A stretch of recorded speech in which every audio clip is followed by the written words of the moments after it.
I think the first thing to understand is that there's a rule in investment, which is that there's no return without risk, right?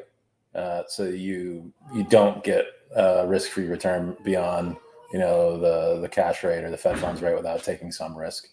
So anybody who's being honest should tell you that always. Crypto is incredibly risky. Everything we're doing on PulseChain is incredibly risky. Hex is risky. PulseX is risky. Pulse is risky. So that's just the ground reality. Our tools are actually about managing your risk. All of us that are exposed to PulseChain are exposing ourselves to a whole bunch of risk. Should I enumerate what they are, or is it already obvious? There's the price risk of cryptocurrency. It's incredibly volatile. It can go up and down minus 99%. It can go up 10x in a relatively quick amount of time. We have key man risk in Richard Hart. We have contract risk. We have bridge risk. There's just risk everywhere, right? We have regulatory risk with the SEC and every other regulatory body on the planet. So yes, there's risk literally everywhere in this space. And it's not a PulseChain specific thing either. All of crypto is like this to a degree. So there is risk everywhere. So what we do is actually provide you tools that help you manage your risk. Now, does that come with responsibilities? Absolutely, yes. Right. So just like when you do your self-defense, right? You can learn how to defend yourself, through martial arts or firearms or bow and arrow or slingshot or whatever you want. But like if you don't use those tools properly, you can wind up in trouble, right? And that's oftentimes what happens. As a Hex OG, I was sitting around, in the 2022 top, thinking, geez, I wish I had a way to cover my position, especially in my long-term stakes. And I had absolutely no tools at the time. And as an investment professional, it would be very obvious to me what I would do. I would just go, buy derivatives that would basically cover, my kind of long position, right? I don't in the real world, let's say I'm long stocks. I don't actually have to sell my stocks. I can really just buy puts, right? If something awful happens with the markets, then the puts basically offset my exposure. Much of what you're told by Richard in terms of, don't trade, don't leverage, trade, don't do this, don't do that. A lot of these are kind of high level advice to very nuanced people that, are likely to go and do things that are going to be misusing tools like this. And indeed, if you're trying to, shoot for the moon with a large sum of money to, out of your bag with a leverage trading platform or something like that, I would say you are being foolish and misusing them.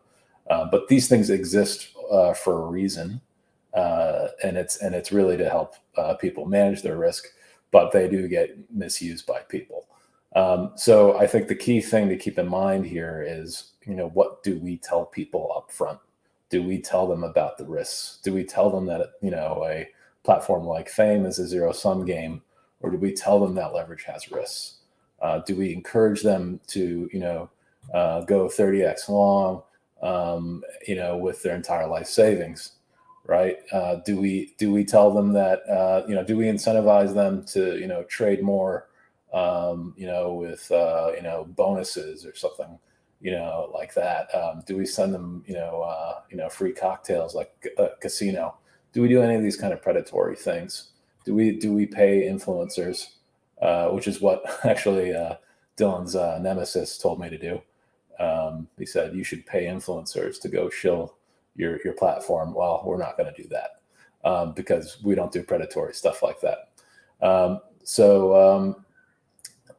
think that's really, the key thing to understand here. So these platforms are actually incredibly virtuous, but can be used, in really lousy ways.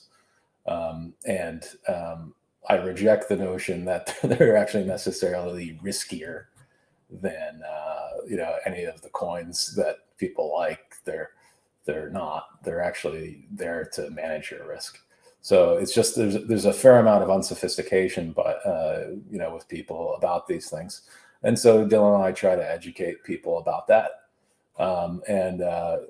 We usually get yelled at by a portion of people who say that I'm talking down to them, but you wouldn't, if a doctor explained, okay, here's how your endocrine system worked, you wouldn't say, hey, you're talking down to me, bro.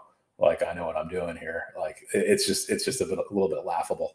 But that's really what our products are about, managing risk.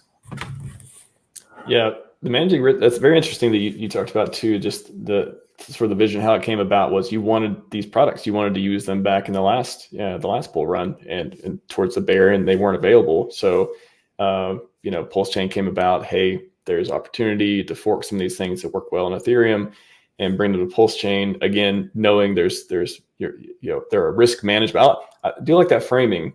I think that's the healthier way to even think about it. Is these products will allow you to do lots of different things with your money, leverage and otherwise, but how you use them is up to you.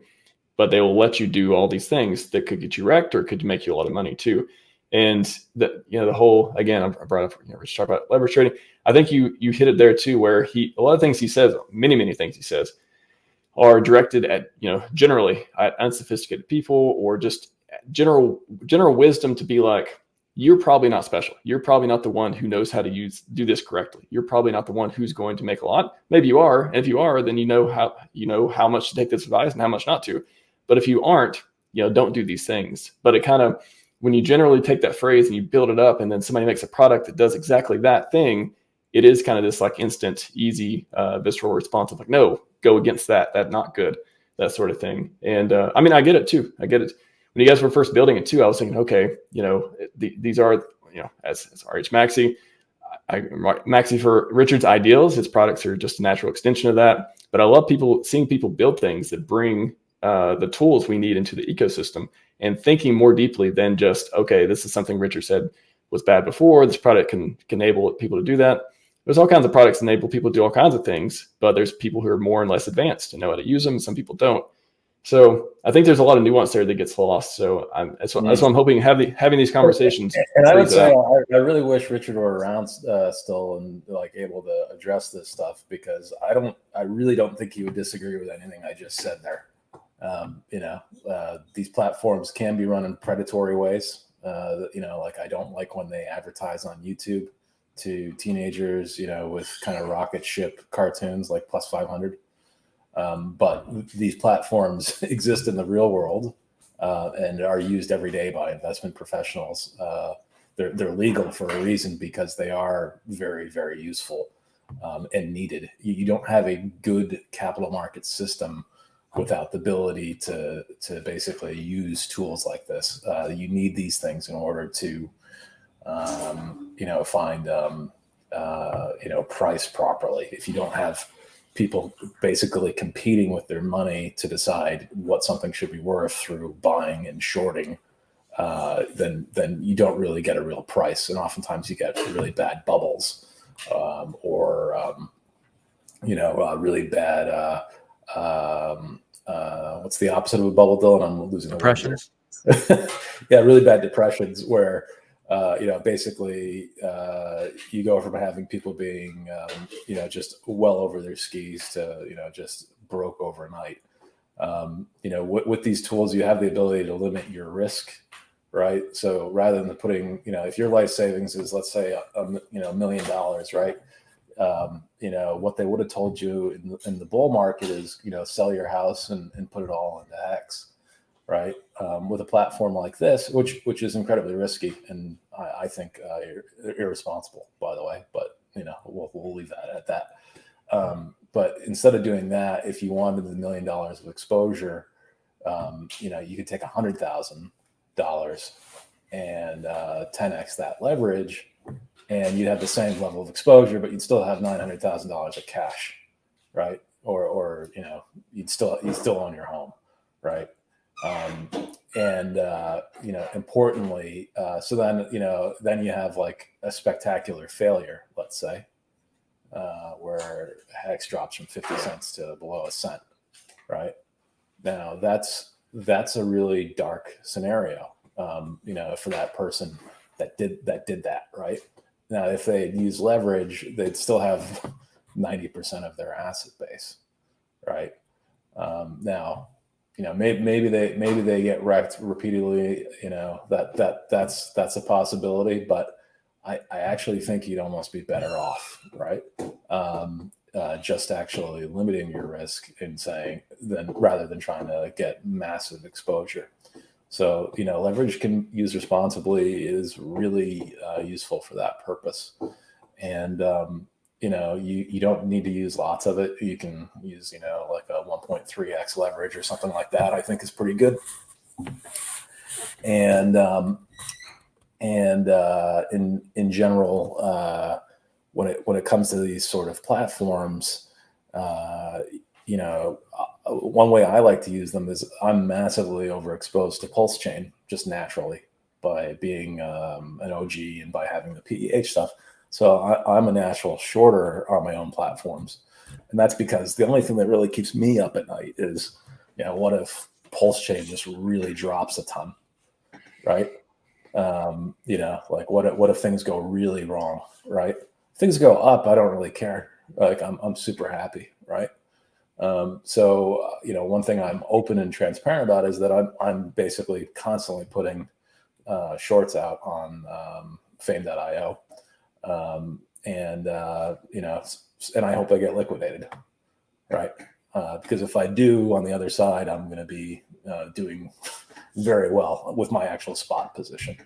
And that's how I've actually reduced my overall risk by doing that. So I can take out a $250,000 notional short on fame.io. And if things go really badly, DOJ calls or, something like that happens. Which should happen. So you saw it happen in Israel this week, right? It can be very useful to have that sort of stuff, and that's really the proper way to think about it. So as I said earlier, that's called risk management, and that's just an example of something I do. And before somebody in the chat gets angry, when I do that short on fame.io, I'm not actually pushing the price down of Hex, just so you guys know. This is a price taking thing. You can think of almost like a video game where I'm betting against other people in the market who are also playing the same video game about whether price goes up or down. When you do this with fiat.io, though, it does have the potential to actually short the spot rate of Hex by actually selling physical Hex, but you don't have the ability to do that at like 30x or something like that. Just as an important sidebar.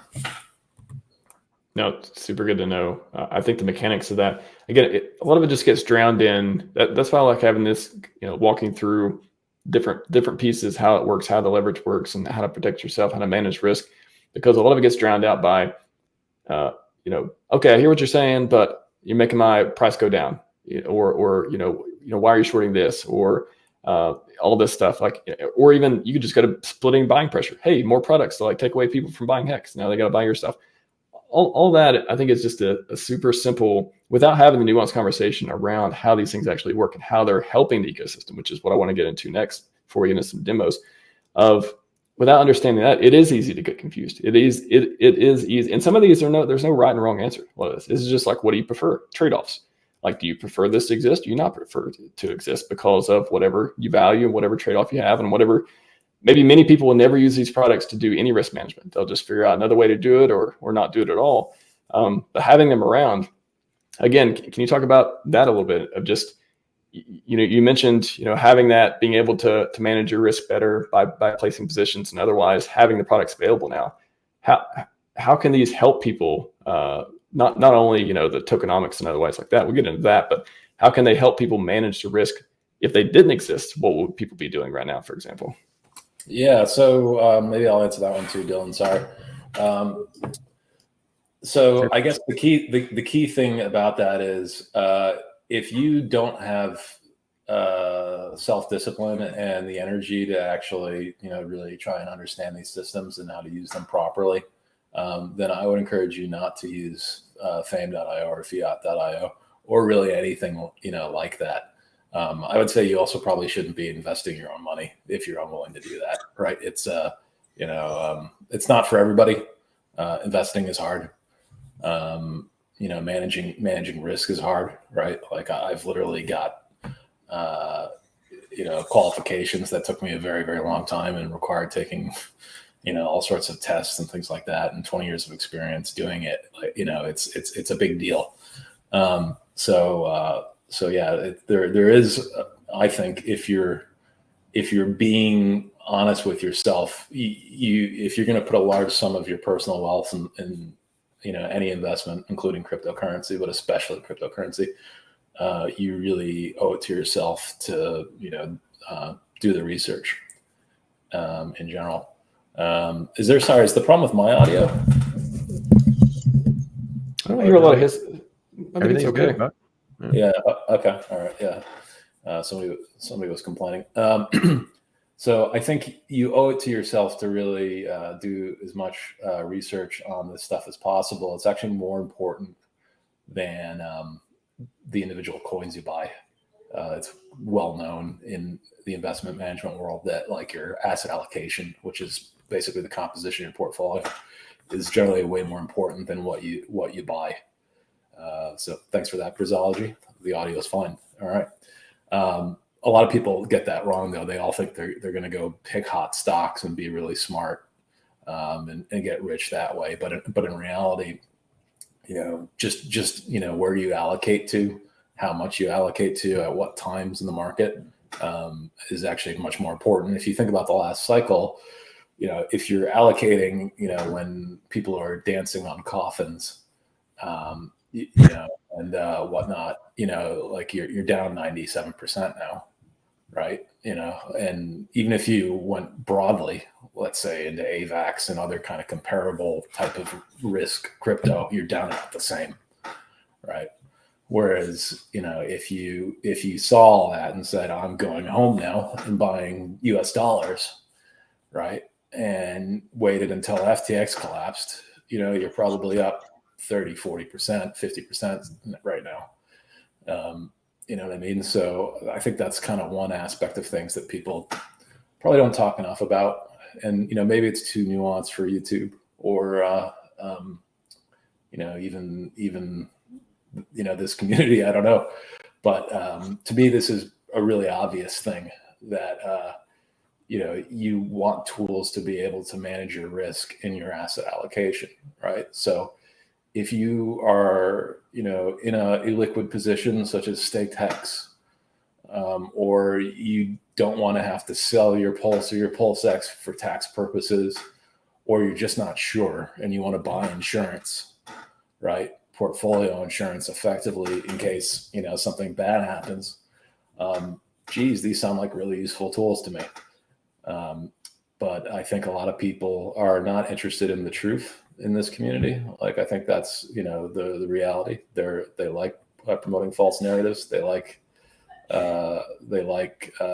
short-term dopamine hits, and they're perfectly happy promoting total and utter nonsense. We try to be as honest as possible, and even if it's not necessarily in our direct self-interest. So, you're not going to see me here telling people that they should leverage trade 30x max bidding, really ever. And if I ever do it, I'm doing it ironically, by the way, just in case somebody screenshots something where I say you should go 30x long. Like I'm being ironic when I say that, just for clarity. Just speaking of that, I wanted to go over before we get into the demo too, because I know I definitely want to see more of the platform. But what are some ways you would just be like, oh, don't do that? What are some of the things that commonly get people wrecked if they're going to use a platform that they should stay away from? Yeah, well, I'd say so. First, it's like what commonly gets you wrecked, being over concentrated in general, right? So as I said, Anybody who tells you to go all in on a single asset is not your friend. That's a really bad thing. So don't do that, right? As a rule, diversify as much as possible. Buy different assets. Don't put all your money in PH products. Don't put all your money in PulseChain products, right? Like that's the number one key thing. Don't put all your money in cryptocurrency, right? If you're gonna put your money in cryptocurrency, spread it out. Like we have a high conviction, about this community, but bad things can happen, things that aren't even our fault, right? You can get evil government actors, that just decide that they want to, attack us, right? That sucks. It has nothing. It doesn't say anything about our community or our enthusiasm and anything like that. But bad things happen. So don't do that. I think that's really the first cardinal rule in terms of specifically with our platforms. The main thing is don't come up with a reason for why you're making the trade always, right? Like there should be a reason why, and that reason probably shouldn't be, because I feel like gambling today, right? You should know exactly why you're making your trade. And that may be for a few different reasons. So examples of why you might make a trade is you want to maybe reduce your risk through a short because you're concerned about being, as I said, over concentrated. That's an example of a reason to make a trade. Another reason could be that you think you have some sort of edge that where in information. Like an example, this could be you see a guy who commonly buys Hex bring $1 million across the bridge, right? You have a 30-minute window before you think it's likely that guy is going to buy, right? So that could be an information edge that maybe you've picked, that you've noticed, and maybe not the whole market has noticed, right? So you make a trade for that purpose, right? But there should be a reason for it. I think bet sizing is very important as well. I make pretty big trades on Fame.io, but that's because I'm usually hedging my broader portfolio, which is bigger, right? So I might short $250,000 notional, but that'll be because my portfolio is going to be worth a few $1 million. Right. So in the context of it, I'm actually only hedging, 10% of my portfolio. Right. So, so definitely know why you're doing it. Do it in the appropriate sizing. And ideally, most things you do should be diversifying your risk, not concentrating it. Right. So a lot of us are, got in at different stages. So we might be over our skis and, PulseX, or we might be over our skis and Hex or whatever, so, one nice way of diversifying yourself is, potentially shorting the thing you already own and leveraging the thing that you don't own. Right. So you can do what's called a pair trade, where you could short Hex, let's say, because let's say you own tons of Hex, right? So if Hex goes up a lot, you don't care because you own it in spot. But maybe you want to diversify and have more exposure to Ethereum, right? So you can go long with ETH, right? So if ETH does well and Hex doesn't, you're going to be, happier than if you just stayed in one thing. So these are all sort of appropriate ways to think about it. Yeah, the amount of leverage too. You mentioned that earlier about 30x versus 1x versus 100x. Some platforms do that. Is that the thing that people get the most? Like they associate like leverage with you risking everything on a risky play. Yeah. Good. Thanks for bringing that up, because to me that's a bit obvious. So I didn't even mention it. But the more leverage you have, the higher the potential, the higher the likelihood that you're going to get liquidated. Yep. The more exposure you have. Yeah, that doesn't necessarily mean that high leverage is bad, though. It just means that you're more likely to get liquidated.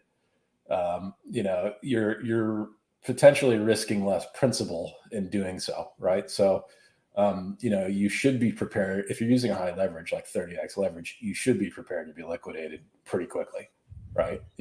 And then you should probably put on another trade after that, right? So the idea is that you should be risking a lot less capital in order to do that. If you're leveraging 1.3x, then you would really think that it's pretty unlikely you're going to get liquidated. But if something cataclysmic happens and you do get liquidated, your 1.3x liquidation is actually very painful, right? Because you've basically lost a much bigger percentage of your premium that you put up. It's actually a pretty nuanced topic. But yeah, so the kind of key thing to understand there is if you are using high leverage, you should probably be doing it in very small amounts relative to your total portfolio, right? Because that's sort of the responsible thing to do, in that regard. Gotcha.